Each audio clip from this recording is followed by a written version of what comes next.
سقراط جب بچہ تھا تو روزانہ ایک راستے پر چہل قدمی کے لیے جایا کرتا تھا۔ اس راستے میں ایک کمہار کا گھر تھا جو مٹی کے برتن بنایا کرتا تھا۔ وہ کمہار کے پاس جا کر بیٹھ جاتا اور اسے غور سے تکتا رہتا۔ اسے برتن بننے کا عمل دیکھنا بہت اچھا لگتا تھا۔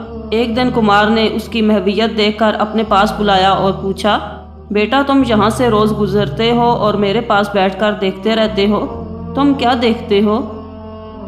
میں آپ کو برتن بناتے دیکھتا ہوں اور یہ عمل مجھے بہت اچھا لگتا ہے دیکھنا۔ اس سے میرے ذہن میں چند سوال پیدا ہوئے ہیں، میں آپ سے پوچھنا چاہتا ہوں۔ سقراط کی بات سن کر کمہار بولا، یہ تو بہت اچھی بات ہے، تم پوچھو جو پوچھنا چاہتے ہو۔ آپ جو برتن بناتے ہیں اس کا خاکہ کہاں بنتا ہے؟ اس کا خاکہ سب سے پہلے میرے ذہن میں بنتا ہے۔ یہ سن کر سقراط جوش سے بولا، میں سمجھ گیا۔ کمہار نے حیرت سے پوچھا، کیا سمجھے؟ یہی کہ ہر چیز تخلیق سے پہلے خیال میں بنتی ہے۔ اس کا مطلب یہ ہے کہ خالق کے خیال میں ہم پہلے بن چکے تھے، تخلیق بعد میں ہوئے۔ اب میرا اگلا سوال یہ ہے کہ جب آپ برتن بنا رہے ہیں تو ایسا کیا کرتے ہیں کہ یہ اتنا خوبصورت بنتا ہے؟ میں اسے محبت سے بناتا ہوں۔ میں جو بھی چیز بناتا ہوں اسے خلوص سے بناتا ہوں اور اسے بناتے ہوئے اپنی صلاحیتوں کا بھرپور استعمال کرتا ہوں تاکہ کوئی کمی کوتاہی نہ رہ جائے۔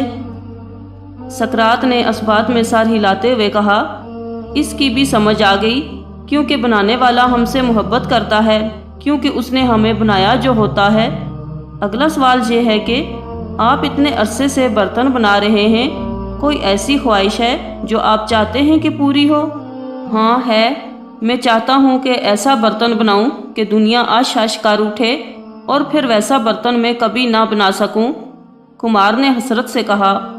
یہ سنتے ہی سقراط اچھل پڑا، واہ خالق ہر بار ایسی تخلیق کرتا ہے کہ دنیا بے اختیار عش عش کر اٹھے، کیونکہ خالق کو پتہ ہے کہ میں جو یہ انسان اس دنیا میں بھیج رہا ہوں اس جیسا کوئی اور دوبارہ نہیں آئے گا۔ بے شک اللہ بہترین مصور ہے۔